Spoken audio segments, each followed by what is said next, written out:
আসসালামু আলাইকুম। মারিয়ামস খান কিচেনে আপনাদের স্বাগত। আবারও হাজির হলাম আরেকটা রেসিপি নিয়ে। এই শীতে গরম গরম চিতই পিঠা খেতে খুবই মজা।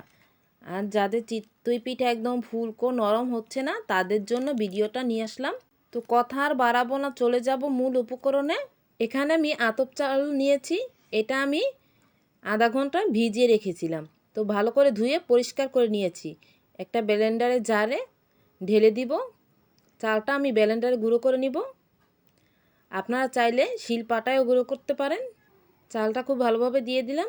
আর দিয়ে দিলাম এখানে কুসুম গরম পানি নিয়েছি, একটুখানি গরম পানি দিয়ে দিলাম। এটা একদম মিহি করে ব্লেন্ড করে নিব। তো চালটা আমার ব্লেন্ড করা হয়ে গেছে, একটা বাটিতে ঢেলে নিব।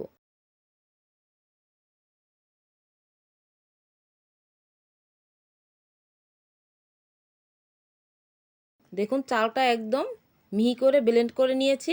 অবশ্যই মিহি করে ব্লেন্ড করে নিতে হবে, এতে পিঠাটা ফুলকো হবে।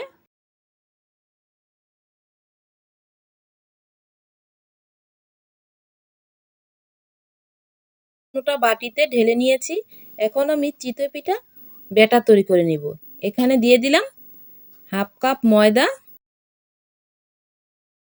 আর দিয়ে দিলাম 1 চামচ পরিমাণ বেকিং পাউডার, আর দিয়ে দিলাম পরিমাণ মতো লবণ।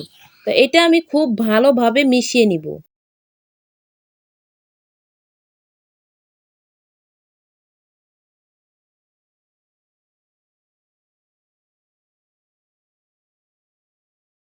এখানে আবারও কুসুম গরম পানি নিয়েছি, একটু একটু করে ঢেলে আমি ব্যাটারটা তৈরি করে নিব। এটা যত ভালোভাবে ফেটানো হবে পিঠাটা তত সুন্দর হবে। অবশ্যই ভালোভাবে ফেটাতে হবে।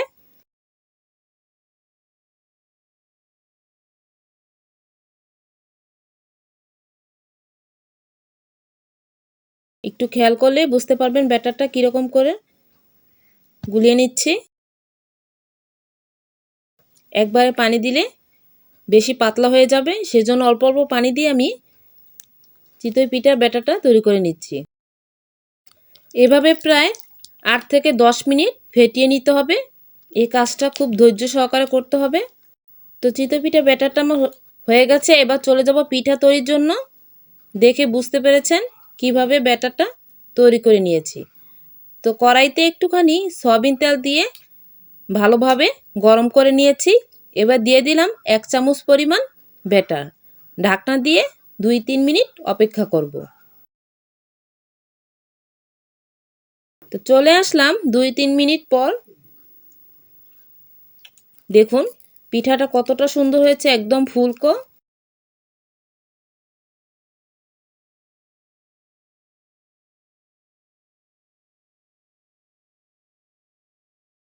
একইভাবে আমি আরেকটা পিঠা বানিয়ে দেখাবো। আবারও দিয়ে দিলাম তেল। তো কড়াইটা ভালোভাবে গরম করে নিয়েছি।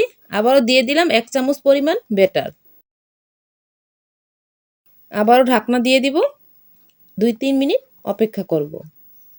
তো চলে আসলাম 2-3 মিনিট পর। দেখুন মাশাআল্লাহ এই পিঠাটাও আমার কতটা সুন্দর হয়েছে। তো একইভাবে আমি সব পিঠাগুলো বানিয়ে নিব। তো সবগুলো পিঠা আমার বানানো হয়ে গেছে। চলে আসলাম পরিবেশন করার জন্য। দেখুন কতটা সুন্দর হয়েছে। নিচটাও একদম পড়ে নেই। একটা পিঠা আমি ভেঙে দেখাচ্ছি। আমার ভিডিওটা যদি ভালো লাগে প্লিজ লাইক কমেন্ট শেয়ার করে, চ্যানেলে নতুন হয়ে থাকলে সাবস্ক্রাইব করে পাশে থাকার অনুরোধ রইল। দেখুন প্রত্যেকটা পিঠা আমার কতটা সুন্দর হয়েছে। তো আজ এই পর্যন্তই। আল্লাহ হাফেজ।